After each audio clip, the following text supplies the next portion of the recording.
Ya, Boleh, kita boleh. berdoa dulu. Tuhan, kami mengucap syukur untuk kebaikan-Mu dalam hidup kami, berkati. Kalau sebentar kami akan membahas, berdiskusi, terutama juga untuk materi pemuritan untuk rumah, gereja rumah, pergerakan rumah. Tuhan berkati, jagai semua tubuh dengan darah-Mu. Kami serahkan semua dalam tangan-Mu. Dalam nama Tuhan Yesus kami berdoa, haleluya, amin. Saya serahkan ke Pak Wong dulu untuk mimpin ya Pak Wong, terutama presentasinya. Oke, boleh.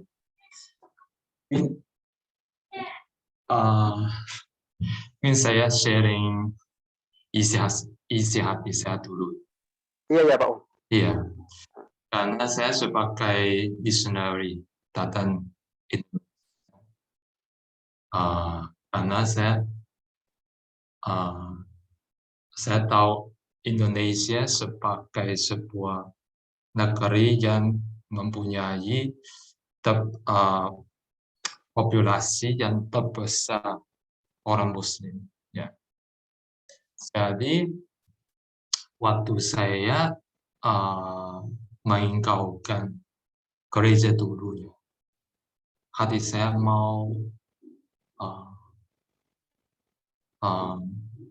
melayani dan memberitakan itu kepada orang Muslim.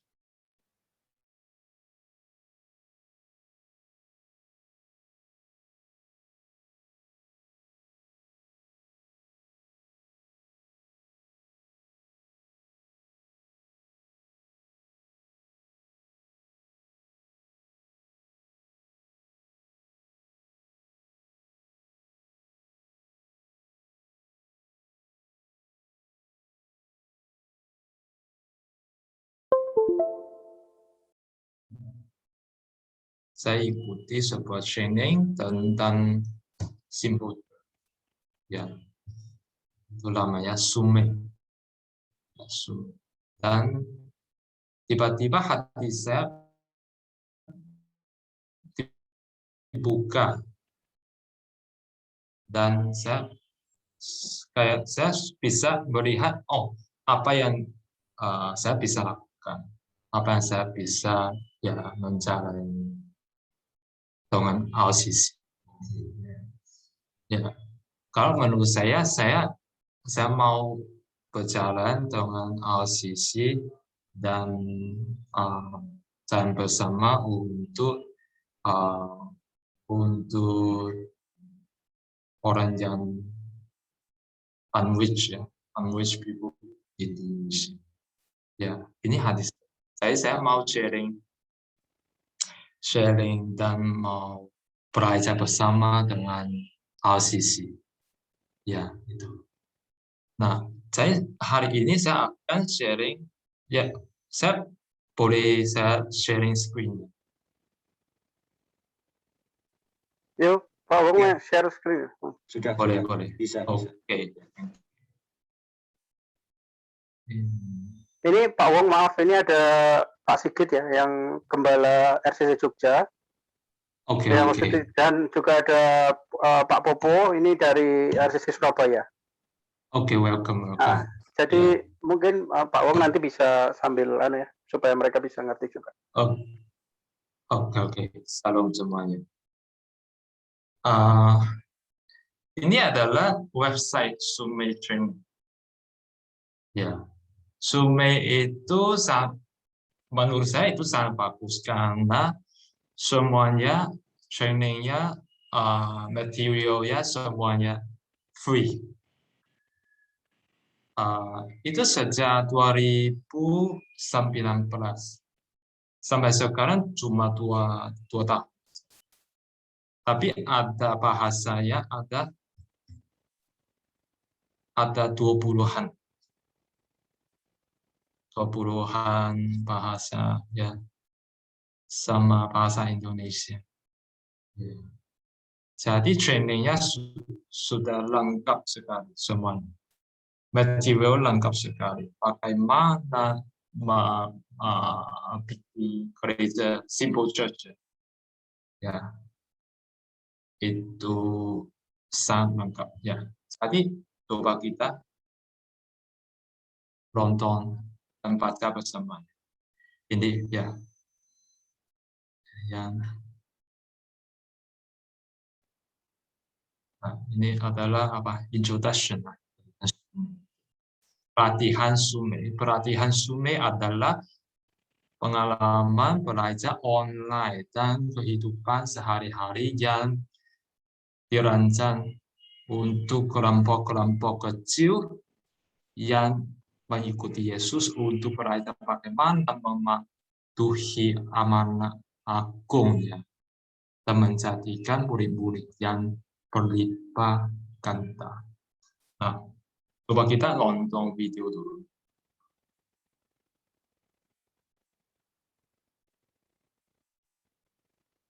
Saya kurang tahu apakah ada suara. Nggak Ada terdengar, suara. Pak Wong. Suara Nggak ada terdengar. ya? Bisa Nggak. dengar?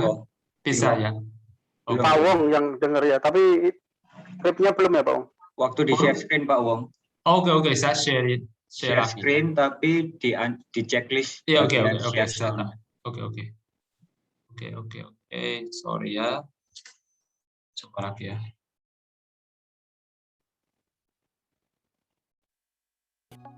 Pernahkah Anda bertanya-tanya bagaimana jemaah rumah tangga dimulai?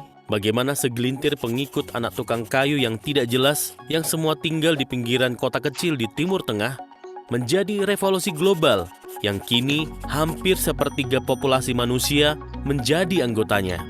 Jemaah mula-mula mengirimkan orang-orang biasa di seluruh dunia untuk memberitahu orang lain tentang Isa. Jemaah mula-mula mengirim orang-orang biasa untuk berdiri di hadapan gubernur dan jenderal serta penguasa dan raja. Jemaah mula-mula mengirimkan orang biasa untuk menyembuhkan orang sakit, memberi makan orang lapar, membangkitkan orang mati, dan mengajarkan semua perintah Allah kepada semua orang di dunia. Mereka menyerahkan harta mereka, menyelamatkan orang lain dari hutang, melindungi orang miskin, mengangkat yang paling kecil, dan dalam banyak kasus menyerahkan hidup mereka sendiri untuk apa yang mereka percayai. Jemaah mula-mula mengirim orang biasa untuk mengubah dunia dan mereka melakukannya. Tapi bagaimana caranya? Bagaimana semua ini terjadi tanpa gedung atau staf atau program atau anggaran? Bagaimana mulainya dan bagaimana bertumbuhnya? Jawabannya adalah itu dimulai dari kecil, hanya segelintir orang biasa. Dan itu tumbuh karena orang-orang biasa itu, orang-orang seperti saya dan Anda, bersedia untuk mengatakan ya pada apapun yang Allah minta untuk mereka lakukan. Orang biasa, langkah sederhana, menaati Allah, mengubah dunia. Dan pusat dari semuanya itu adalah Isa. Itulah rencana Allah dari semula. Jika Anda pernah bertanya-tanya mengapa Anda ada di sini dan apa yang dapat Anda lakukan untuk membuat perbedaan, Anda mungkin ingin mempelajari lebih lanjut tentang pelatihan Zume. Zume adalah kursus online yang dibuat agar orang biasa dapat mempelajari langkah-langkah sederhana untuk menaati Allah dan mengubah dunia. Dan pusat dari semuanya itu adalah Isa. Siap untuk langkah pertama Anda? Berhenti dan berdoa sekarang juga. Tanyakan kepada Isa, apakah Zume cocok untuk Anda? Jika dia mengatakan ya, maka isi formulir dan mulailah. Sederhana. Kita nonton satu kali lagi. Selamat datang di pelatihan Zume. Pernahkah Anda bertanya-tanya bagaimana jemaah rumah tangga dimulai? Bagaimana segelintir pengikut anak tukang kayu yang tidak jelas, yang semua tinggal di pinggiran kota kecil di Timur Tengah, menjadi revolusi global yang kini hampir sepertiga populasi manusia menjadi anggotanya. Jemaah mula-mula mengirimkan orang-orang biasa di seluruh dunia untuk memberitahu orang lain tentang Isa. Jemaah mula-mula mengirim orang-orang biasa untuk berdiri di hadapan gubernur dan jenderal serta penguasa dan raja. Jemaah mula-mula mengirimkan orang biasa untuk menyembuhkan orang sakit, memberi makan orang lapar, membangkitkan orang mati, dan mengajarkan semua perintah Allah kepada semua orang di dunia. Mereka menyerahkan harta mereka, menyelamatkan orang lain dari hutang, melindungi orang miskin, mengangkat yang paling kecil, dan dalam banyak kasus menyerahkan hidup mereka sendiri untuk apa yang mereka percayai. Jemaah mula-mula mengirim orang biasa untuk mengubah dunia dan mereka melakukannya. Tapi bagaimana caranya? Bagaimana semua ini terjadi tanpa gedung atau staf atau program atau anggaran? Bagaimana mulainya dan bagaimana bertumbuhnya? Jawabannya adalah itu dimulai dari kecil, hanya segelintir orang biasa. Dan itu tumbuh karena orang-orang biasa itu, orang-orang seperti saya dan Anda bersedia untuk mengatakan ya pada apapun yang Allah minta untuk mereka lakukan. Orang biasa, langkah sederhana, menaati Allah, mengubah dunia. Dan pusat dari semuanya itu adalah Isa. Itulah rencana Allah dari semula. Jika Anda pernah bertanya-tanya mengapa Anda ada di sini dan apa yang dapat Anda lakukan untuk membuat perbedaan, Anda mungkin ingin mempelajari lebih lanjut tentang pelatihan Zume. Zume adalah kursus online yang dibuat agar orang biasa dapat mempelajari langkah-langkah sederhana untuk menaati Allah dan mengubah dunia. Dan pusat dari semuanya itu adalah Isa. Siap untuk langkah pertama Anda? Berhenti dan berdoa sekarang juga. Tanyakan kepada Isa, apakah Zume cocok untuk Anda? Jika dia mengatakan ya, maka isi formulir dan mulailah. Sederhana.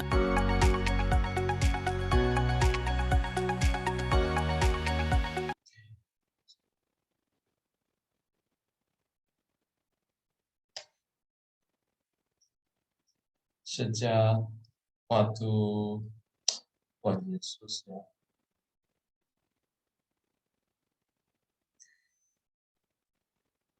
memang gereja itu simple ya, tetapi sampai sekarang gereja menjadi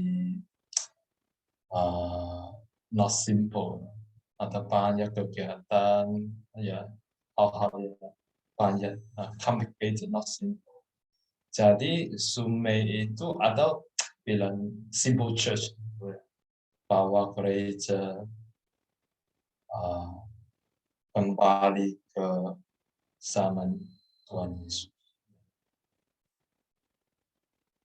Nah, ini ada PDF ya, material. Kita sudah buat. Oke. Nah, tadi video itu cuma perkenalkan tentang Zume. Kita sudah mulai masuk ke sesi yang pertama. Karena hari ini kita cuma punya kira-kira 1 jam. Kira-kira cuma 1 jam. Jadi kita coba jalan sesi pertama. Nah, ini video yang pertama tentang Tuhan menggunakan orang-orang yang biasa. Pak Wong, Ya, mungkin kita sambil tanya jawab ya Pak Wong, biar bisa lebih tahu. Kalau ada yang mau bertanya. ada yang bertanya? Oke, boleh. Pak Wong, saya mau tanya, itu kalau misalnya dilakukan itu berarti online ya Pak Wong, atau gimana? Oh, bukan. Kita ikut Online gimana? ini cuma training aja. Cuma apa Pak Wong? Cuma training. Oh, training, oke. Ini Terus? cuma training. Oke. Kalau sudah ada 10 sesi. Ada 10 sesi. Kalau bisa jalan sampai dari 1 sampai 10, itu lengkapnya. Oke. Kalau Berarti jalan sampai, ini bukan maksudnya cuma training untuk saya kurang tahu bagaimana menjalan simple church. Training for trainer atau gimana? Training for orang yang mau membuat simple church. Ya oke. Makanya training for trainer kan. Maksudnya nanti yang ikut training itu bisa menjadi pemimpinnya kan? Gitu kan? Iya. Tetapi karena konsep itu setiap orang akhirnya menjadi disciple kan? Dan disciple membuat disciple. Disciple memberikan disciple. Ya, murid memberikan murid. Jadi setiap murid harus jalan belajar bagaimana membuat simple church. Oke. Terus pertanyaan saya Pak Wong, berarti kan setelah 10 pertemuan itu berarti kan lepas kan? Maksudnya dalam artian bisa bergerak sendiri kan? Bisa. Pasti bisa. karena semuanya sudah lengkap di website. Tetapi kalau ada kenapa saya mencari orang di United States? Karena saya mau ada orang yang sudah punya pengalaman, ya itu lebih banyak. Kalau Iya. Untuk maksudnya sharing ya, lebih banyak ke sharingnya. Ikuti missionary atau pastor, mereka punya pengalaman untuk sudah sudah membuat banyak gereja. Oke. Pak Wong, saya juga mau tanya lagi Pak Wong. Berarti itu setiap murid itu 10 kali pertemuan ya? Begini, yang maybe I show some. Kalau murid sebenarnya simple church ya, kalau 100% simple church, 100%. Kalau 100% simple church, mereka tidak punya ibadah. Tetapi enggak apa-apa. Kalau ada sebuah gereja punya ibadah, punya apa-apa, bisa kayak apa ya? Kayak kita punya itu cell group ya. Kita bukan namanya cell group, namanya kingdom family ya. Kingdom apa? Ya. Kingdom Family Service. KC. Bukan KC ya KC. Oh Setiap iya, Sabtu. Kingdom Community. Iya KC. Setiap Sabtu itu bisa menjadi kelompok simple church. Oke. Dan kita itu ibadah menjadi celebration. Kayak celebration. Ya, gitu. Iya, itu untuk kegerakannya. Saya tahu Pak Wong, berarti kita kirim orang dulu untuk dia pelatihan, setelah itu jadi pemimpin di tempat kita bisa kan? Supaya tidak perlu semua ikut yang ke US-nya itu. Enggak usah. Oh, oke. Kayak saya ada yang punya waktu ikuti boleh. Tapi kalau kayak begitu, kayak saya sudah belajar, bisa bimbing beberapa pembimbingnya belajar dan terus kita membahas bagaimana kita memulai ya. Oke Pak Wong, kalau saya udah ada lumayan nangkap lah. Kalau misalnya ini ada Pak Popo, Pak Sigit sama Wimpi, Trio, Clement mau tanya silakan tanya. Mungkin nanti secara kita bisa gulirkan di RCC. Mungkin nanti bisa setiap minggu genap minggu Pak Wong ya. Misalnya minggu kedua dan minggu keempat gitu. Kira-kira satu minggu 1-2 jam. Oke. Iya makanya. Mungkin supaya tidak terus menerus. Dalam artian supaya ada ruang untuk sharing, ada ruang untuk menggali yang lain. Mungkin kita bisa atur sebulan sekali atau 2 kali. Kan sambil jalan nanti sambil belajar. Sambil belajar. Mungkin dari Wimpi, Pak Popo, Om Sigit, Clement, Trio, Wimpi bisa tanya. Ini menurut aku lumayan oke karena justru bisa anak-anak bisa bergerak sendiri. Dari Trio bisa gawe KC-mu ning gone SPI ngono ya maksudnya. Jadi kamu bisa gerak di SPI-mu.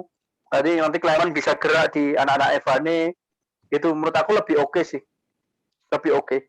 Malah justru bisa bergerak lebih cepat. Mungkin kalau ada yang mau ditanyakan, Pak Popo, Pak Wimpi, Pak Sigit.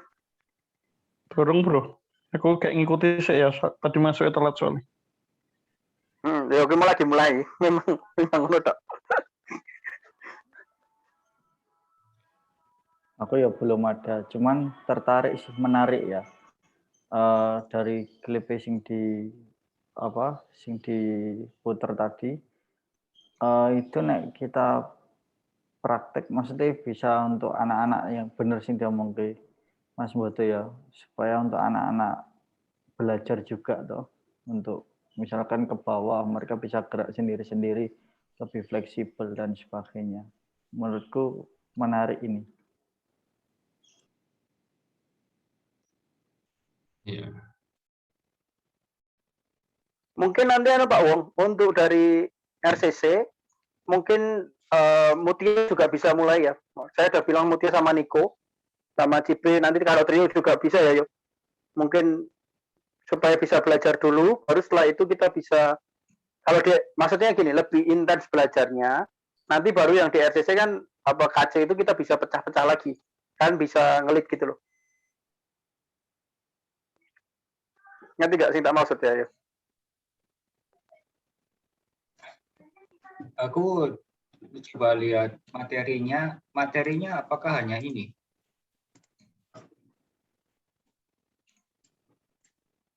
Materinya hanya 10 Iya, pertemuan. betul itu PDF ya. 10 kali pertemuan materinya dari sini. Ya materinya itu menurut semuanya sudah di website. Sesi 1 sampai sesi 10. Oh, berarti bukan pakai buku panduan ini, masih ada sesi-sesinya. Ya, di dalamnya ada sesi 1 sampai 10 ya. Oh iya. Ada ya. Iya, Dan iya. ikuti, ada video ya, ada diskusi ya di dalamnya. Mungkin ya, aku kirim mana ya, yuk? Iya, iya. Ini bisa Tak pelajari. bisa download ya sendiri. Iya Pak Wong, masih biar. Pagi yo. Nanti coba bisa ngecek. Menurutku ini nggak RCC so Om sikit bareng ya, karo apa Pak Bobo. Ini iso bagus nih anak-anak iso gerak toh. Jadi mereka iso lebih cepat lagi bergerak. Jadi nanti tinggal diarahke minggune kan bisa ibadah. KC tetap toh. Makanya tadi anak ngomong. Jadi anak-anak di luar hari itu bisa gerak sendiri malan. Jadi mereka bisa gerak, baru nanti saat KC itu tetap KC, ibadah tetap ibadah. Jadi menggerakkan ini kan mereka gerakan gereja simple church toh. Jadi biar mereka bisa gerak gitu. Menurut aku nanti sambil kita lihat materinya untuk dulu aja. nguatin pemuritane ngono tuh. Tapi ini lebih ke gerak Om. Jadi mereka bisa gerak gitu. Pemuritannya tapi ini lebih banyak bergeraknya karena mereka sekilas aku ini kan tak tonton juga mereka modelnya orang-orang sederhana ngono-ngono. Jadi semua orang bisa dipakai Tuhan kan menarik banget. Ya. Makanya nanti coba kita lihat dulu apa materinya. Di gembala-gembala ya, maksudnya di gembala-gembala CC. Nanti kita ambil bedah dulu sambil Jakarta biar jalan. Mana ya Wim? Kita ya Wim ya? Siap-siap. Nggak apa-apa lah buat equipping menurut aku ya oke sih. Dari anak-anak kita kan ya banyak sing ya sebenarnya bingung kan. Kemarin kita ngomong soal training tapi yo belas belum kita kerjakan bener. Makanya kok kan kita iso lihat di sing kita nanti sing kita cocok kita ambil. Jadi Pak Wong nanti sambil yang inti itu belajar, yang kedua itu materinya kita evaluasi mana yang cocok.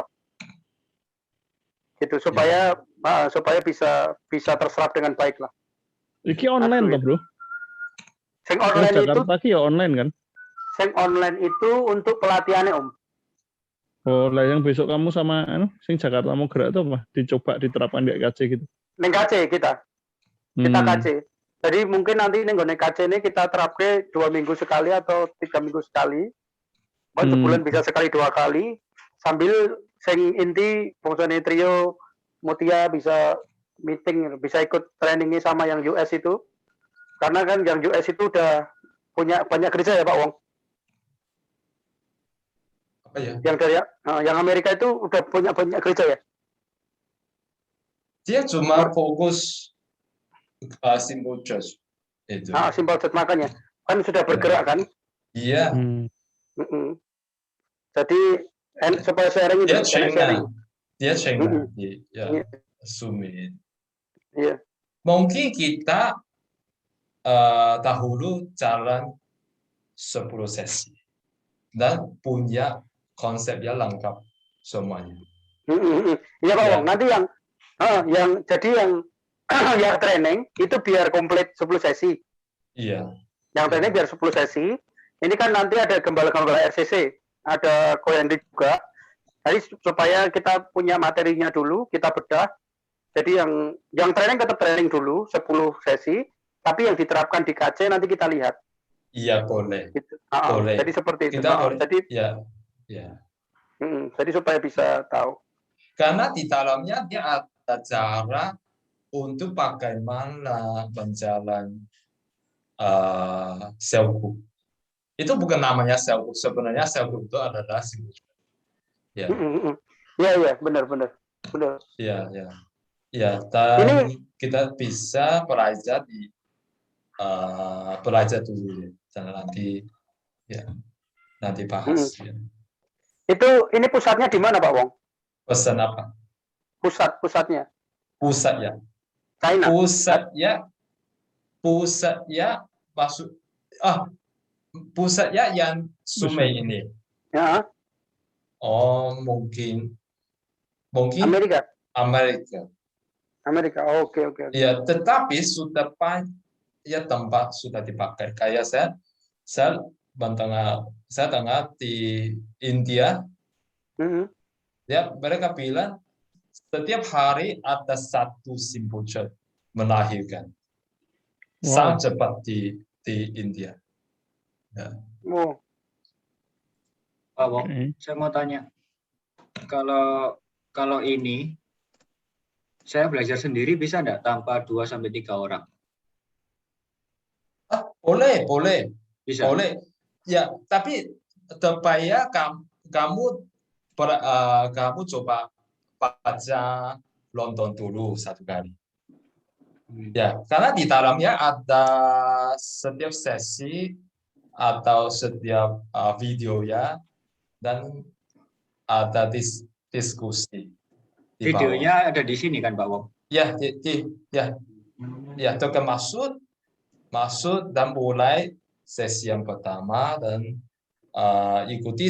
Dia sudah sangat detail di dalamnya. Ya. Doakan dulu dan nonton video. Setelah nonton video, diskusi, ada beberapa pertanyaan, ya diskusi, dan video yang kedua kayak gitu. Yeah. Jadi setiap orang bisa bawa training ini. Ya. Kita coba lanjut, boleh kan? Kenapa, Pak Wong? Kita coba lanjut, boleh kan? Lanjutkan. Oh, boleh. Boleh kan? Oke. Boleh, Pak Wong. Oke, thank you. Oke, kita lanjut ya. Oke. Tadi kita nonton video. Iya. Nah, ini ada satu pertanyaan untuk diskusi. Jika Yesus ingin setiap pengikutnya untuk mematuhi amanat agungnya, mengapa sedikit sekali yang benar-benar membuat? Ya, kita bisa bahasnya. Kenapa ya? Kenapa cuma sedikit yang benar-benar membuat? Ya.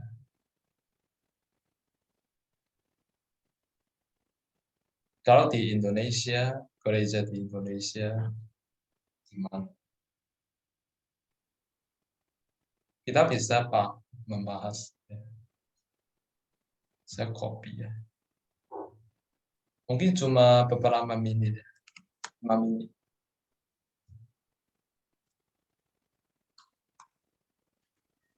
Ya, tanda saya sudah ini ke chat room.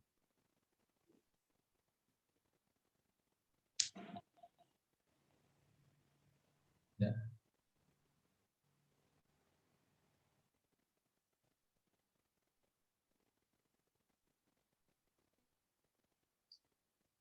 Menurut kalian, mengapa sedikit sekali yang benar-benar membuat bidang baru?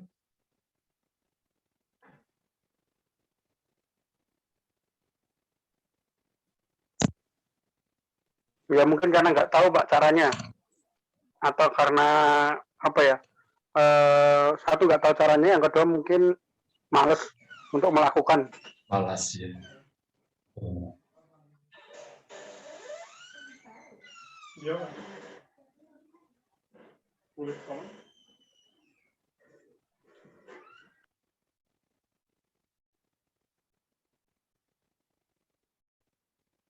Bapak Bobo, Sorry. Gimana? Maaf tadi bicara ya, sama kita membahas ya tentang pertanyaan. Ini saya sudah kirim ke chat room. Ya. karena tidak menghidupinya benar. Ya. Ya karena merasa cukup. Kalau merasa ya, saya tidak tahu, malas ya. Oke, kalau mimpi gimana?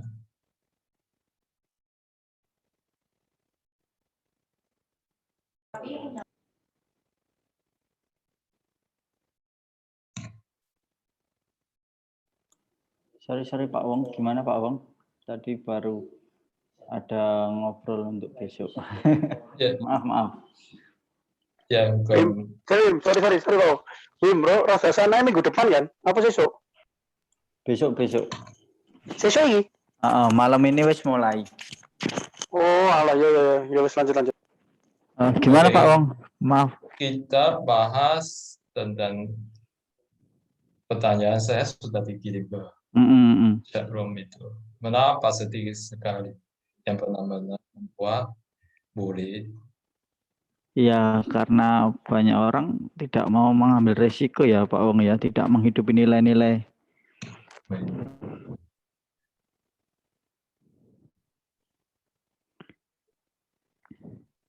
Kalau Trio,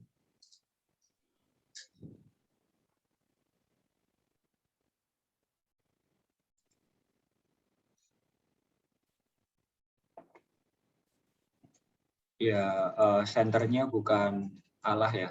Kayak memang amanat agung kayak buat pribadi badan bukan cuma itu, tapi tentang jiwa-jiwa juga.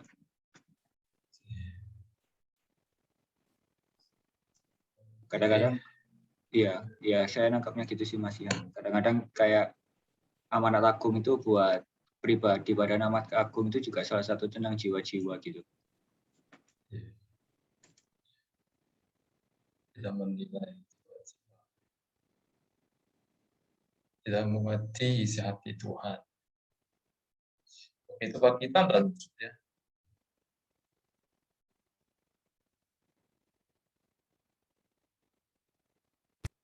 Selamat datang kembali di pelatihan Zume. Dalam sesi ini, kita akan berbicara tentang para murid dan jemaat Allah. Apa yang dimaksud dengan murid dan bagaimana Anda membuat murid? Bagaimana Anda mengajar pengikut Isa untuk mematuhi semua perintahnya? Bagaimana Anda membawa seseorang yang menjalani hidup mereka sebagai tawanan dunia dan membekali mereka untuk menjadi warga kerajaan Allah? Arti kata murid adalah pengikut. Jadi seorang murid adalah pengikut Tuhan. Isa berkata, "Semua kuasa di surga dan di bumi telah diberikan kepadaku." Jadi dalam kerajaan Allah, Isa adalah raja kita. Kita adalah umatnya, tunduk di bawah kehendaknya. Keinginannya, tujuannya, niatnya, prioritasnya, dan nilainya adalah yang tertinggi dan terbaik. Firman-Nya adalah hukum. Jadi, apakah hukum kerajaan itu? Apa yang Isa katakan agar dilakukan oleh warganya? Isa berkata, "Kasihilah Tuhan Allah dengan segenap hatimu, dengan segenap jiwamu, dengan segenap akal budimu, dan dengan segenap kekuatanmu." Isa berkata, "Kasihilah sesamamu manusia seperti dirimu sendiri." Isa mengatakan bahwa perintah Allah dari perjanjian lama, semua hukum dan para nabi dapat diringkas dalam dua hal ini. Kasihilah Allah dan kasihilah orang-orang. Isa berkata, "Jadikanlah murid." Isa berkata, "Ajarlah mereka untuk mematuhi semua yang telah kuperintahkan." Karena membuat murid termasuk mengajar mereka semua yang diperintahkan Isa, Perjanjian Baru dapat dirangkum dalam satu hal ini: jadikanlah murid. Seorang murid adalah pengikut Isa yang mengasihi Allah, mengasihi orang-orang, dan memuridkan. Jadi, apa itu jemaat Allah? Anda mungkin terbiasa berpikir tentang jemaat Allah sebagai bangunan, tempat di mana Anda pergi. Tetapi firman Tuhan berbicara tentang jemaat Allah sebagai sebuah pertemuan, orang-orang di mana Anda menjadi anggotanya. Kata jemaat Allah digunakan dalam kitab suci dengan 3 cara yang berbeda. Jemaat Allah Am, semua orang yang sudah, sedang, dan akan menjadi pengikut Isa. Jemaat Allah di kota atau di daerah, semua orang yang mengikuti Isa dan hidup di dalam atau di sekitar area tertentu di dunia. Jemaah rumah tangga, semua orang yang mengikuti Isa dan berkumpul di tempat mereka tinggal, di mana 1 atau lebih orang. Sebuah keluarga rohani, pengikut Isa yang mengasihi Allah, mengasihi sesama dan membuat para murid, dan yang bertemu bersama secara lokal, membentuk jemaah rumah tangga. Ketika kelompok-kelompok jemaah rumah tangga ini terhubung untuk melakukan sesuatu yang lebih besar, bersama-sama mereka dapat membentuk sebuah jemaat Allah di kota atau di daerah. Semua jemaah rumah tangga itu terhubung ke daerah-daerah dan meluas sepanjang sejarah membentuk jemaat Allah yang am. Jemaah rumah tangga adalah keluarga rohani dengan Isa sebagai pusat dan raja mereka. Jemaah rumah tangga adalah keluarga rohani yang mengasihi Allah, mengasihi orang lain, dan membuat para murid yang berlipat ganda. Beberapa jemaat Allah memiliki bangunan dan program serta anggaran dan staf. Tetapi jemaah rumah tangga tidak membutuhkan hal-hal ini untuk mengasihi Allah, mengasihi yang lain, dan membuat para murid yang berlipat ganda. Dan karena segala sesuatu yang ditambahkan akan membuat sebuah jemaat Allah lebih rumit dan sulit untuk dilipat gandakan, pelatihan kita menyerahkan hal-hal seperti bangunan, program, anggaran, dan staf ke jemaat Allah kota atau regional yang dibangun dari pelipat gandaan jemaah rumah tangga. Ingat, Zume berarti ragi, organisme sel tunggal yang sederhana yang bereproduksi dengan cepat. Dengan pelatihan Zume, kita akan menjadi seperti ragi itu, sederhana dan berlipat ganda. Tetapi sebelum kita mulai melipat gandakan, mari pastikan kita tahu apa yang diinginkan Allah untuk direproduksi. Karena pelipat gandaan bisa baik, tetapi tidak selalu baik. Kanker juga melipat gandakan diri, dan itu mematikan. Jadi bagaimana kita mereproduksi kehidupan dan bukan kematian? Dan bagaimana kita memastikan bahwa kita para murid layak untuk direproduksi? Oke. Datang kembali di pelatihan Zume. Dalam sesi ini, kita akan berbicara tentang para murid dan jemaat Allah. Apa yang dimaksud dengan murid dan bagaimana Anda membuat murid? Bagaimana Anda mengajar pengikut Isa untuk mematuhi semua perintahnya? Bagaimana Anda membawa seseorang yang menjalani hidup mereka sebagai tawanan dunia dan membekali mereka untuk menjadi warga kerajaan Allah? Arti kata murid adalah pengikut. Jadi seorang murid adalah pengikut Tuhan. Isa berkata, "Semua kuasa di surga dan di bumi telah diberikan kepadaku." Jadi dalam kerajaan Allah, Isa adalah raja kita. Kita adalah umatnya, tunduk di bawah kehendaknya. Keinginannya, tujuannya, niatnya, prioritasnya, dan nilainya adalah yang tertinggi dan terbaik. Firman-Nya adalah hukum. Jadi, apakah hukum kerajaan itu? Apa yang Isa katakan agar dilakukan oleh warganya? Isa berkata, "Kasihilah Tuhan Allah dengan segenap hatimu, dengan segenap jiwamu, dengan segenap akal budimu, dan dengan segenap kekuatanmu." Isa berkata, "Kasihilah sesamamu manusia seperti dirimu sendiri." Isa mengatakan bahwa perintah Allah dari Perjanjian Lama, semua hukum dan para nabi dapat diringkas dalam 2 hal ini. Kasihilah Allah dan kasihilah orang-orang. Isa berkata, "Jadikanlah murid." Isa berkata, "Ajarlah mereka untuk mematuhi semua yang telah kuperintahkan." Karena membuat murid termasuk mengajar mereka semua yang diperintahkan Isa, Perjanjian Baru dapat dirangkum dalam 1 hal ini. Jadikanlah murid. Seorang murid adalah pengikut Isa yang mengasihi Allah, mengasihi orang-orang, dan memuridkan. Jadi, apa itu jemaat Allah? Anda mungkin terbiasa berpikir tentang jemaat Allah sebagai bangunan, tempat di mana Anda pergi. Tetapi firman Tuhan berbicara tentang jemaat Allah sebagai sebuah pertemuan, orang-orang di mana Anda menjadi anggotanya. Kata jemaat Allah digunakan dalam kitab suci dengan 3 cara yang berbeda. Jemaat Allah Am, semua orang yang sudah, sedang, dan akan menjadi pengikut Isa. Jemaat Allah di kota atau di daerah, semua orang yang mengikuti Isa dan hidup di dalam atau di sekitar area tertentu di dunia. Jemaah rumah tangga, semua orang yang mengikuti Isa dan berkumpul di tempat mereka tinggal, di mana satu atau lebih orang. Sebuah keluarga rohani, pengikut Isa yang mengasihi Allah, mengasihi sesama dan membuat para murid, dan yang bertemu bersama secara lokal, membentuk jemaah rumah tangga. Ketika kelompok-kelompok jemaah rumah tangga ini terhubung untuk melakukan sesuatu yang lebih besar, bersama-sama mereka dapat membentuk sebuah jemaat Allah di kota atau di daerah. Semua jemaah rumah tangga itu terhubung ke daerah-daerah dan meluas sepanjang sejarah membentuk jemaat Allah yang am. Jemaah rumah tangga adalah keluarga rohani dengan Isa sebagai pusat dan raja mereka. Jemaah rumah tangga adalah keluarga rohani yang mengasihi Allah, mengasihi orang lain, dan membuat para murid yang berlipat ganda. Beberapa jemaat Allah memiliki bangunan dan program serta anggaran dan staf. Tetapi jemaah rumah tangga tidak membutuhkan hal-hal ini untuk mengasihi Allah, mengasihi yang lain, dan membuat para murid yang berlipat ganda. Dan karena segala sesuatu yang ditambahkan akan membuat sebuah jemaat Allah lebih rumit dan sulit untuk dilipat gandakan, pelatihan kita menyerahkan hal-hal seperti bangunan, program, anggaran, dan staf ke jemaat Allah kota atau regional yang dibangun dari pelipat gandaan jemaah rumah tangga. Ingat, Zume berarti ragi, organisme sel tunggal yang sederhana yang bereproduksi dengan cepat. Dengan pelatihan Zume, kita akan menjadi seperti ragi itu, sederhana dan berlipat ganda. Tetapi sebelum kita mulai melipat gandakan, mari pastikan kita tahu apa yang diinginkan Allah untuk direproduksi. Karena pelipat gandaan bisa baik, tetapi tidak selalu baik. Kanker juga melipat gandakan diri, dan itu mematikan. Jadi bagaimana kita mereproduksi kehidupan dan bukan kematian? Dan bagaimana kita memastikan bahwa kita para murid layak untuk direproduksi? Oke. Ada beberapa pertanyaan. Ya, waktu Anda berpikir tentang gereja apa yang Anda berpikir?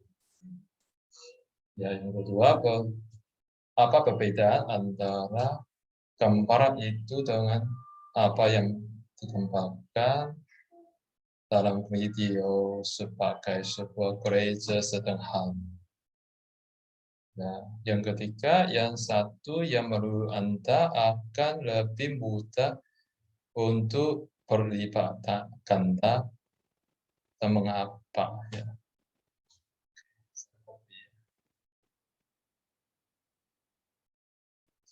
Ya, membahas. Oh, maaf saya nggak bisa dengar. Itu. Ada beberapa pertanyaan di sini.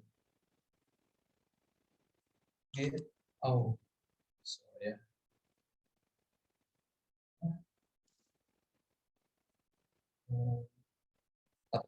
Ada 3 pertanyaan.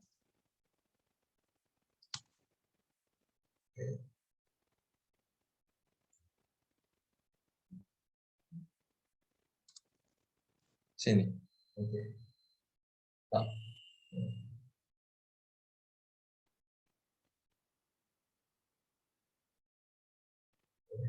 Waktu Anda berpikir tentang gereja apa yang Anda berpikir?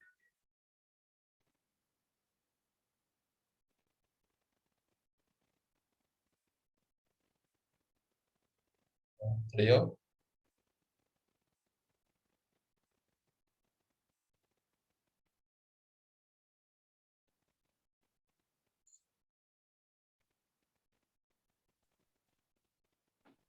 Iya, murid ya. Terus kalau yang pertama, yang kedua, Gereja. iya. Ya. Ya, kita murid gitu. Murid ya. Pas yang murid. Kalau di dalam video ya. Ya, terus yang ketiga ya lebih fleksibel ya kalau yang rumah gitu.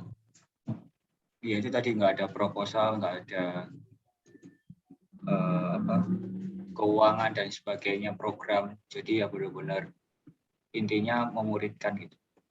Kalau yang ketiga.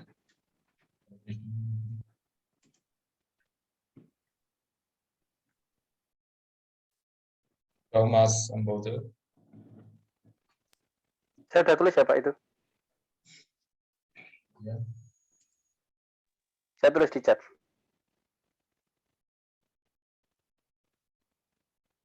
Oke. Kalau Bimpi,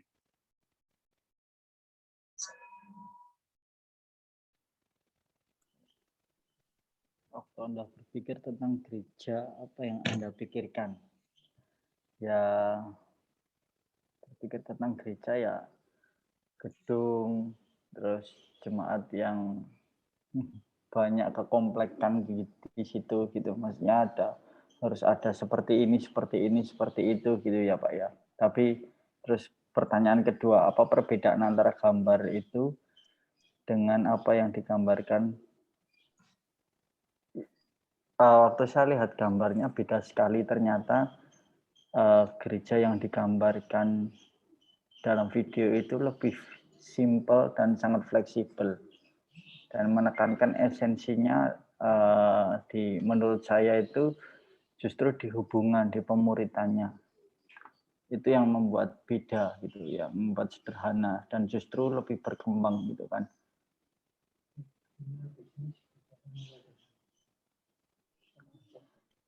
Pertanyaan yang ketiga,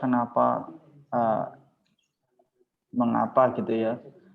Mengapa bisa mudah untuk berlipat ganda itu karena mungkin sederhana, simple ya Pak Wong.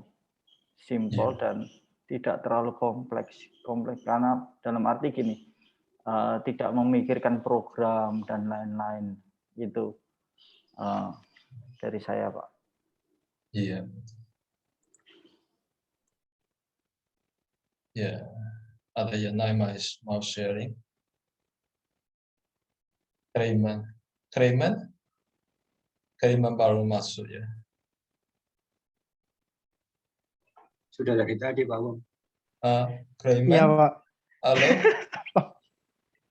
Tadi sudah Ya. nonton videonya? Nonton terakhirnya itu sekali. Terakhir. Oh oke. Ya. Tapi boleh bahas ya. Iya. Pertanyaannya. Ya, jadi gereja yang seperti yang kita tahu itu kan tempat berkumpul, beribadah, bersekutu gitu. Tempat kita memuji Tuhan di sana. Tetapi yang menjadi perbedaan antara gambaran gereja yang aku pikirkan dengan yang di video itu, dengan gereja yang sederhana itu bukan masalah tempat atau wadah atau persekutuan yang seperti aku gambarkan, cuma gereja sederhana itu lebih ke cara hidup sih Pak. Bagaimana cara kita menjadi gereja itu sendiri, bagaimana kita menjadi murid dan memuridkan, itu yang menjadi perbedaan sih untuk gereja yang menjadi gambaranku dan gereja sederhana seperti itu. Jadi yang lebih mudah sebenarnya itu kan menjadi gereja sederhana yang seperti Yesus ajarkan, yaitu pergilah dan memuridkan orang lain gitu. Nah itu yang berlipat ganda itu kan murid gitu. Jadi emang yang saya pilih itu yang gereja sederhana karena cara hidup kita itu yang dilihat orang gitu, jadi teladan sehingga kita bisa menjangkau jiwa dan melipat gandakan yang lain gitu. Gitu Pak Wong. Iya betul. Ada yang lain mau sharing? Bapak Puput? Ini videonya yang apa ya? Yang tadi awal itu atau ada lagi ya? Tutu Om. Nenek Om. Ya berarti saya belum lihat videonya. Oh belum lihat video. Tapi menurut Anda dijawab. Iya, putus soalnya. tentang gereja apa ya Anda berpikir tentang gereja? Kalau tentang gereja yang saya pikirkan ya gereja ya kita orang-orang yang berkumpul yang diutus gitu kan, dalam konteksnya untuk nanti untuk menyelesaikan mandatnya masing-masing gitu kan, ada yang di mana-mana gitu, ada yang di rumah-rumah, ada yang di sekolah-sekolah, tempat kerja atau lain-lain gitu ya. Intinya gereja tadi pertanyaan ini yang saya pikirkan tentang gereja ya gitu sih, bagaimana keluarga-keluarga itu bisa menjadi berkat buat orang-orang di sekeliling kita gitu kan, menjadi contoh teladan, dan ketika kita ada di sana ya mereka merasakan sukacita, damai sejahtera yang ya kok kamu beda sih sama yang lain, mungkin gambarannya paling gampang orang bisa lihat seperti itu gitu ya. Terus perbedaan gambar aku nggak tahu, terus yang satu lagi yang menurut Anda akan lebih mudah untuk berlipat ganda. Nah, ini aku nggak ngerti yang tadi perbedaannya yang apa sama apa. Oke. Kalau menurut Pak Mas Ambodo,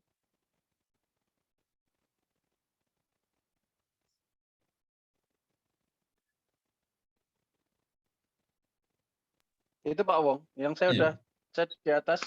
Ya intinya kalau dari saya sih lihatnya itu gereja kayak gimana? Gereja itu ya kumpulan orangnya ya. Kumpulan orangnya yang tadi saya setuju karena kemarin kita juga habis bahas kisah para rasul ya. Jemaat mula-mula itu jemaat yang mengasihi Tuhan, mengasihi sesama ya. Di sana juga ada apa membawa jiwa dengan adanya doa dan lain sebagainya. Jadi kalau menurut saya ya gereja itu orangnya, kumpulan orang-orang itu yang mengasihi Tuhan dan mengasihi jiwa-jiwa dengan cara dimuridkan. Terus apa sabar. Terus apa namanya? Kalau aduh. Bentar. halo. Kevas ini, Halo Kevas mau Kevas. pemuritan. Halo Kevas. Mau pemuritan kamu. Halo. Halo Kevas. Ya, terus kalau apa dari saya yang mudah yang bergerak yang mana ya? Kalau menurut saya organisme ya. Kalau gereja yang ada di gedung ya mau nggak mau sih itu kayak fasilitas ya sebenarnya. Cuman sulit mau bergerak itu sulit malahan lebih kompleks ya. Kalau misalnya mau ada acara butuh anggaran ya, butuh tempat ya. Kalau dikatakan tadi apa lebih cepat gerak yang mana ya, jelas gereja yang bukan bukan daerah, bukan AM tadi yang dikatakan, karena skupnya lebih besar juga. Jadi kalau lebih gampang bergerak yang mana ya, lebih gampang bergerak yang gereja rumah ya, yang di rumah tadi, anggota rumah itu yang karena karena lebih simpel dan lebih murah sih dari saya bergeraknya. Ya gitu Pak Wong. Oke. Kalau dari saya ya sebenarnya banyak pastor tahu itu gereja bukan bangunan, itu building, bukan. Gereja adalah cuma Tuhan, ya, murid-murid. Ya. Tetapi sebenarnya kayak contohnya persembahan. Ya. Kalau menurut gereja ada building itu, persembahan ada proportion yang besar itu untuk akhirnya membeli ke tangan owner, building owner, gedung owner atau siapa ya. Jadi bukan untuk memberikan murid-murid. Dan ada banyak program, ada banyak ada pastor, ada apa. Itu susah loh. Jadi ya. Kalau di dalam buku Lukas pasal 10 ya. Ya, Tuhan Yesus bilang menyampaikan ada orang yang hilang domba, ada yang perempuan hilang uang ya, ada yang ada ayat ya hilang anak-anak ya. Jadi Tuhan Yesus mau tunjukkan hati Bapa itu. Hati Bapa ya memperhatikan, bukan sudah di dalam ya. Domba sudah domba 90 sampai 99 domba, bukan 9-an itu, tetapi memperhatikan yang hilang, yang satu domba yang hilang, yang satu uang yang hilang. Tetapi sekarang banyak gereja menggunakan banyak uang, banyak waktu untuk membuat program semuanya untuk cuma di dalam, bukan untuk yang hilang. Jadi kenapa menurut saya gereja sederhana atau simple church itu adalah jawaban. Ya. Oke, kita lanjut ya.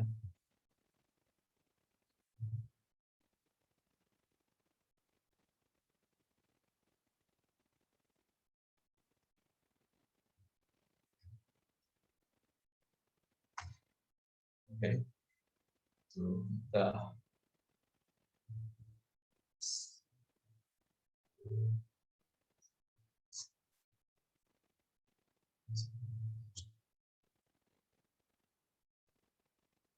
Selamat datang kembali di pelatihan Zume. Dalam sesi ini, kita akan berbicara tentang mendengar dari Tuhan dan menaati apa yang kita dengar. Bernafas adalah kehidupan. Kita menarik nafas dan kita mengeluarkan nafas. Kehidupan, bernafas sama pentingnya dalam kerajaan Allah.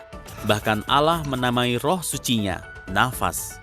Dalam kerajaan Allah, kita menarik nafas saat kita mendengarkan Allah.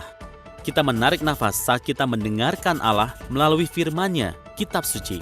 Kita menarik nafas saat kita mendengarkan Allah melalui doa, percakapan kita dengannya. Kita menarik nafas saat kita mendengarkan Allah melalui tubuhnya, jemaat, pengikut Isa yang lain. Kita menarik nafas saat kita mendengarkan Allah melalui karyanya, kejadian, pengalaman, dan terkadang penganiayaan dan penderitaan yang Dia izinkan untuk dialami oleh anak-anaknya. Dalam kerajaan Allah, kita mengeluarkan nafas saat kita melakukan apa yang dikatakan oleh Allah. Kita mengeluarkan nafas saat kita menaati. Terkadang mengeluarkan nafas kita untuk menaati juga berarti mengganti pikiran kita, kata-kata kita, atau tindakan-tindakan kita untuk menaati Isa dan kehendak-Nya. Terkadang mengeluarkan nafas kita untuk menaati juga berarti kita harus memberitahu apa yang telah Isa beritahu kepada kita, memberikan apa yang telah Allah berikan kepada kita, supaya orang lain bisa terberkati seperti Allah telah memberkati kita. Untuk para pengikut Isa, kegiatan menarik nafas dan mengeluarkannya itu sangat penting, karena itulah inti hidup kita. Isa berkata, tidak ada sesuatu pun yang dapat diperbuat oleh sang anak dari dirinya sendiri. Apa yang diperbuat olehnya, dilihatnya dari apa yang diperbuat oleh sang bapa. Dan apapun yang diperbuat oleh sang bapa, itu jugalah yang diperbuat oleh sang anak. Isa berkata, karena apa yang telah kukatakan bukan berasal dari diriku sendiri, melainkan dari sang bapa, yaitu Dia yang telah mengutus aku. Dialah yang telah berpesan kepadaku mengenai apa yang harus kukatakan dan apa yang harus kusampaikan. Isa berkata bahwa setiap kata-kata yang ia ucapkan dan semua hal yang ia lakukan itu semua berdasar dari mendengarkan Allah dan menaati apa yang ia dengar. Tarik nafas, dengarkan Allah. Keluarkan nafas, taati apa yang Anda dengar dan bagikan dengan orang lain. Isa berkata kalau pengikutnya juga akan mendengar perkataan Allah karena roh sucinya, nafasnya yang ia akan hembuskan kepada semua yang mengikutinya. Isa berkata, tetapi Sang Penolong, yaitu Roh Allah yang Maha Suci, yang akan diutus oleh Sang Bapa dalam namaku, Dialah yang akan mengajarkan segala perkara kepadamu. Selain itu, Ia juga akan mengingatkan kamu akan segala perkara yang sudah kukatakan kepadamu. Tarik nafas, dengarkan Allah, keluarkan nafas, taati apa yang Anda dengar, dan bagikan dengan orang lain. Isa menunjukkan kepada kita bagaimana kita harus hidup. Jadi bagaimana cara kita mendengarkan suara Allah? Bagaimana kita tahu apa yang harus kita taati? Isa menyebut dirinya sendiri sebagai gembala yang baik. Isa menyebut para pengikutnya sebagai domba. Isa berkata, "Domba-dombaku mendengarkan suaraku, dan aku mengenal mereka, dan mereka mengikut aku." Isa berkata, "Barang siapa berasal dari Allah, ia mendengarkan firman Allah. Itulah sebabnya kamu tidak mendengarkannya, karena kamu tidak berasal dari Allah." Sebagai pengikut Isa, kita harus selalu berkomitmen untuk mendengarkan suaranya. Kita mendengarkan suaranya dengan cara berdiam diri. Kita mendengarkan suaranya dengan cara berfokus kepada Isa. Kita mendengarkan suaranya dalam pikiran kita, visi kita, perasaan kita, dan kesan kita. Kita mendengarkan suaranya saat kita menuliskan dan menguji apa yang kita dengar. Tidak setiap suara, setiap pikiran, setiap visi, perasaan, atau kesan adalah suara Allah. Terkadang itu adalah suara musuh. Isa berkata bahwa musuh kita datang untuk mencuri, membunuh, dan menghancurkan. Tapi Allah berkata kalau kita akan mendengar suaranya, dan kita akan tahu kalau itu adalah Dia saat Ia berbicara. Dengan latihan dan doa, kita dapat mengenali suara Allah lebih baik lagi. Kita dapat mengetahui jika suara yang kita dengar itu berasal dari Allah atau dari yang lain. Berikut ini adalah cara-cara untuk menguji apa yang kita dengar. Saat Isa berbicara, suaranya akan selalu sama dengan firman tertulisnya, kitab suci, yang telah diberitakan kepada kita. Suaranya tak akan pernah melawan firman-Nya yang tertulis. Saat Isa berbicara, suaranya akan memberi hati kita harapan dan damai sejahtera. Suaranya tidak akan membuat kita merasa terkutuk atau kecil hati. Isa tidak mengutuk, Isa membenarkan dalam kasih. Suara Isa tidak akan berisi perbuatan-perbuatan dosa, tidak bermoral dan kejahatan seksual, penyelewengan, penyembahan berhala dan sihir, kebencian dan perseteruan, kecemburuan dan kemurkaan, ambisi yang egois, pertikaian, perselisihan dan iri hati, kemabukan dan kepuasan duniawi. Inilah hal-hal yang bukan berasal dari suara Allah. Saat Isa berbicara, suaranya akan berisi buah Roh Allah, kasih dan sukacita, damai sejahtera dan kesabaran, kebaikan dan kemurahan, kesetiaan, kelemah lembutan dan penguasaan diri.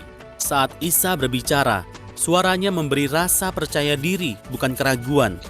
Kita mengalami pengalaman pengetahuan dan damai sejahtera dalam diri kita saat kita mendengar suara Allah. Kita mungkin tak akan mendengar semuanya langsung. Kita mungkin hanya dengar bagian yang kita perlu ketahui. Tapi yang akan kita dengar pasti akan tetap, tidak akan berganti maupun berubah. Kabar baik untuk setiap pengikut Isa adalah saat kita menghirup nafas dan mendengarkan Allah, dan saat kita mengeluarkan nafas dan menaati apa yang kita dengar dan membagikannya dengan orang lain, Allah akan berbicara lebih jelas lagi. Nafasnya akan bertambah melalui kita lebih lagi. Kita akan mendengar suaranya lebih jelas lagi. Kita akan tahu apakah itu suaranya atau suara yang lain. Kita akan melihat karyanya di dunia dan akan mampu untuk bergabung dan membantu Dia. Kita menarik nafas, kita mengeluarkan nafas. Kehidupan.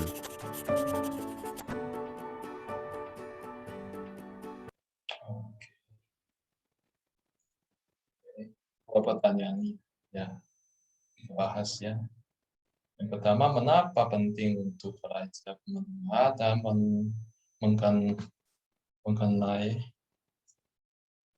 suara Allah, ya. mengenal suara Allah. Ya, apakah mendengar dan mendengapi Tuhan benar-benar seperti nafas, ya. Mengapa atau kenapa tidak? Dua pertanyaan.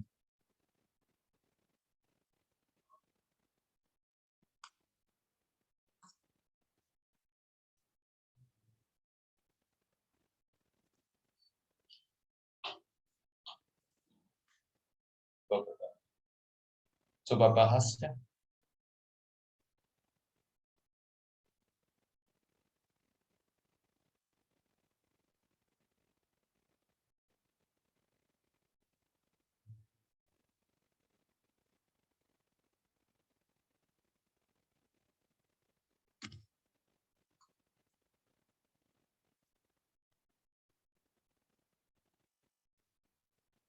Oke, ada yang mau sharing?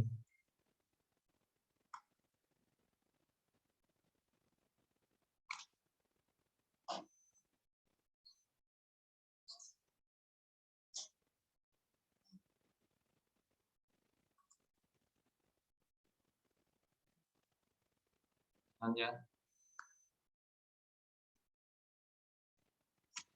Rio? Trio. Oh, Pinky mau sharing? Silakan.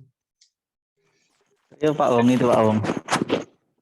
Dengan rekaman RCC yang minggu ketiga. Ya kayak yang tadi ya, dia bilang suara itu seperti hembusan nafas gitu. Ya itu memang untuk kelanjutan kita bisa hidup ya. Iya. Apakah mendengar dan mengenal itu? Tapi data itu kalau soal pola bisa.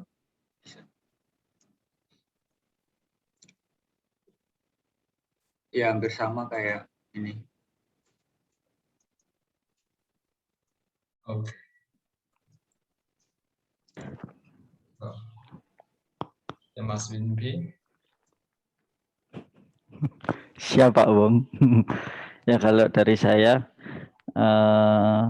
seperti trio tadi ya, suara Tuhan itu seperti nafas gitu.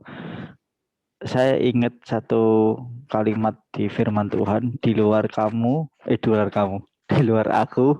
kamu tidak bisa berbuat apa-apa. Nah, saya ingat ayat itu Pak Wong. Jadi memang kenapa penting, yaitu sangat penting untuk kita bisa mendengar dan mengenali suara Allah, karena itu yang akan menuntun kita, membawa kita kepada tuntunan ilahi. Itu Pak Wong. Iya. Mas.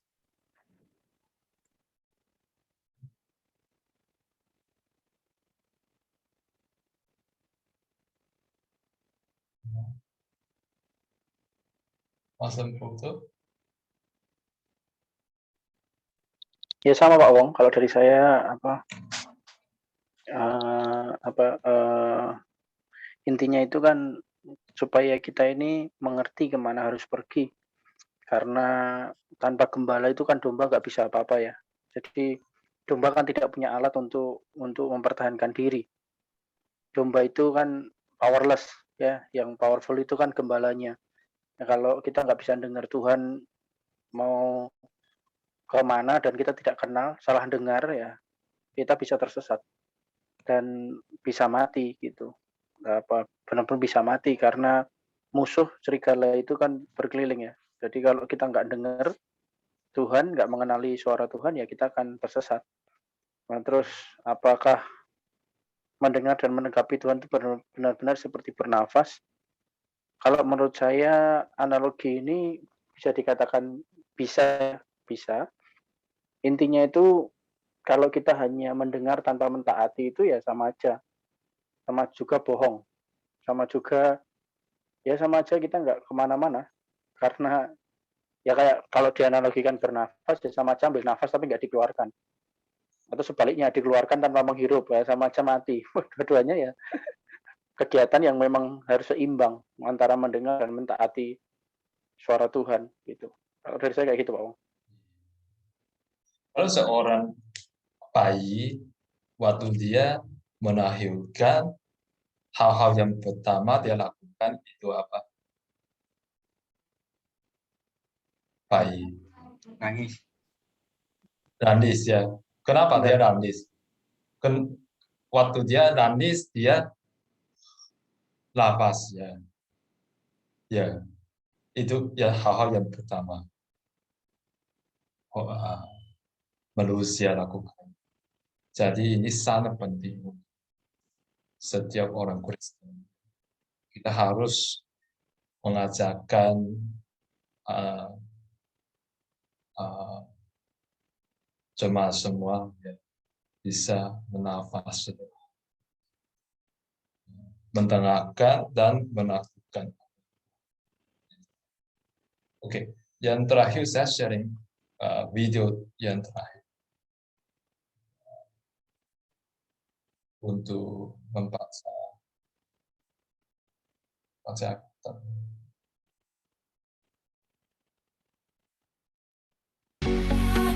Kotak alat Zume, penelaahan kitab suci Sob.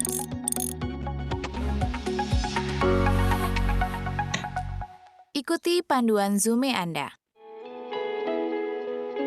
Isa berkata, "Jadikanlah semua suku bangsa pengikutku, dan permandikanlah mereka dalam nama Sang Bapa, Sang Anak, dan Roh Allah yang Maha Suci.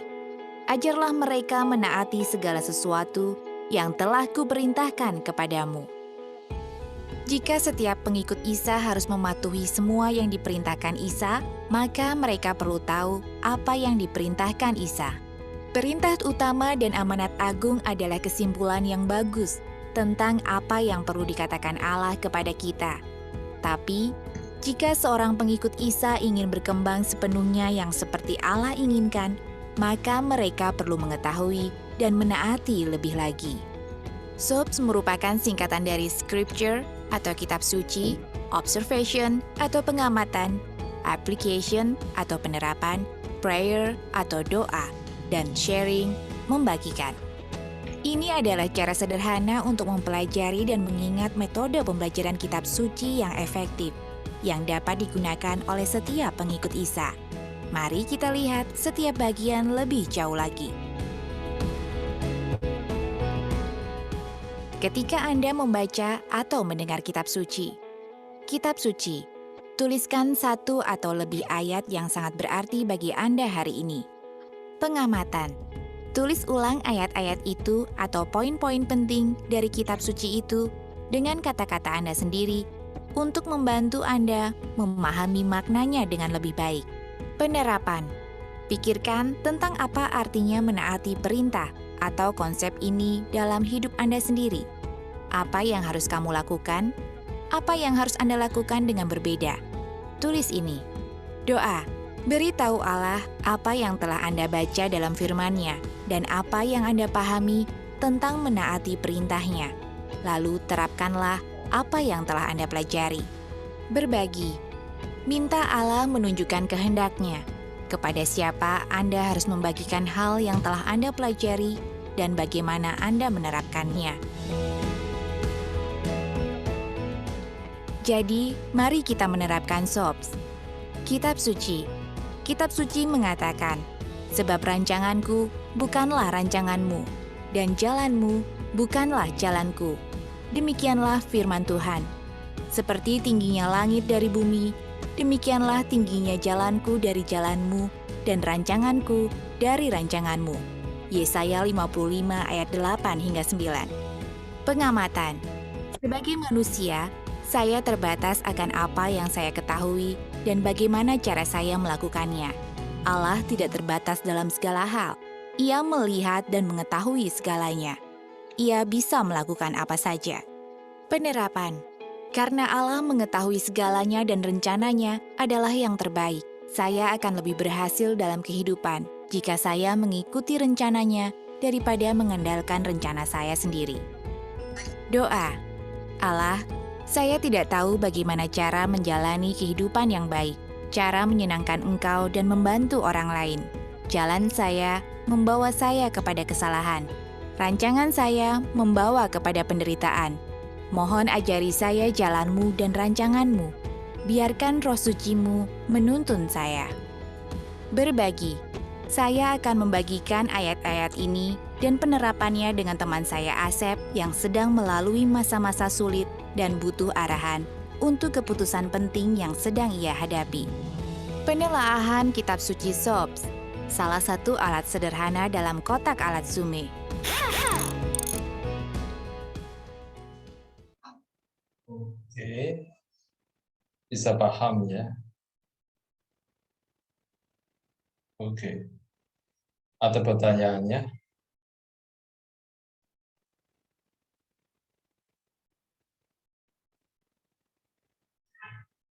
Kalau nggak ada, nanti kita lanjut atau gimana ya, Mas Komputer? Nanti aja Pak Wong, untuk awalnya ini Mutia juga udah masuk. Jadi Jadi besok Sabtu nanti biar beberapa ikut dulu untuk materinya Pak Wong. Materi utuhnya. Waktu ya kita. Waktunya nanti diatur aja Pak Wong. Setiap minggu sekali nggak apa-apa. Kalau yang khusus Mutia, Trio sama nanti Bibi, saya, Clement, inilah yang di grup ini nanti tinggal kita atur untuk bisa ikut rutinnya. Iya. Ada Cipe, ada Niko. Jadi nanti bisa 10 kali nggak apa-apa. Cuman untuk yang di KC-nya nanti kita pikirkan. Misalnya ya tadi 2 minggu sekali atau sebulan sekali. Jadi kita dulu aja supaya kita bisa mengerti. KC atau kita pribadi dulu aja. Supaya nanti kita bisa pribadi dulu aja. Jadi nanti ada Trio, ada Trio, Mutia, saya, Clement, mereka ikuti saya Praja. Yang nanti yang ikut bahasa Inggris Trio, Mutia, Cibe sama Niko. Boleh. Oke, lebih baik itu.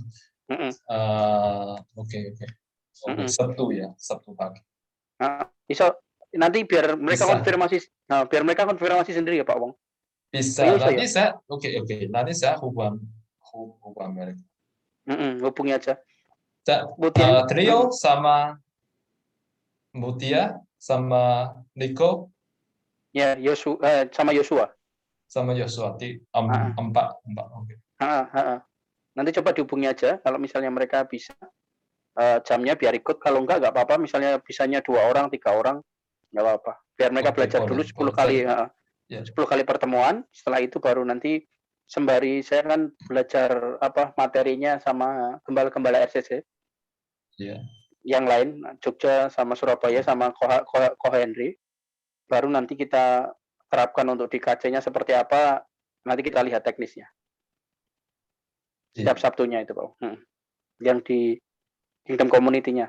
Nanti kita tinggal atur. Yang penting ini jalan dulu aja. Oke. Jadi ini kita nanti akan lanjut dengan kalian atau gimana? Lanjut dengan yang 4 orang tadi Pak Wong. Pak. Oke. Baru nanti kita untuk yang di kajiannya Sabtunya kita tinggal atur Sabtu yang malam. Karena kan nanti tidak bisa setiap minggu karena itu kan ada sharingnya juga, terus ada juga yang membahas untuk firman Tuhannya hari Minggu. Oke. Sabtu. Nanti kalau kamu sudah jalan semuanya, kamu tahu itu caranya boleh dipakai. Firmannya sama, enggak apa-apa. Ya. Nanti saya kirim kirim video ke kamu. Kamu bisa nonton dulu. Iya. Cuma bagaimana hold the group. Iya Pak Wong. Ya mungkin kita bisa akhiri dulu Pak Wong, kita tutup karena Pak Wong juga mau meeting. Ya, Trio juga mau meeting. Nanti 4 orang biar Pak Wong hubungi ya Pak Wong. Oke. Biar ikut dulu sama yang US juga, biar mereka belajar sama yang US. Sambil nanti kita ikut yang setiap Sabtunya itu. Kayak gitu Pak Wong. Oke. Kita tutup dulu ya mungkin ya. Oke. Kita tutup dulu. Tuhan, kami mengucap syukur untuk hari ini. Terima kasih Tuhan mengajari kami, membukakan jalan dengan materi yang simple, materi yang sederhana, tapi membuka mata kami akan nilai-nilai yang penting untuk kami bergerak. Kami berdoa Tuhan biar ini bisa seturut dengan mau-Mu dan bisa kami kerjakan dengan nilai-nilai yang Tuhan beri, terutama di Revival City Church, terkhusus lagi Jakarta, memberkati Surabaya juga dan Jogja yang hari ini ulang tahun. Terima kasih Allah untuk pertemuan siang hari ini, sore hari ini. Kami memberkati semua yang hadir. Roh Kudus bantu kami untuk mengerti apa yang harus kami lakukan secara teknis. Terima kasih Allah, kami serahkan semua dalam tangan-Mu, terutama untuk pertemuan depan, Tuhan yang menolong kami. Kami serahkan semua dalam tangan-Mu Tuhan, di dalam nama Tuhan Yesus kami berdoa. Haleluya. Amin. Amin. Ya, thank you ya Pak Wong. Okay. Nanti untuk follow up. Thank you Pak Popo.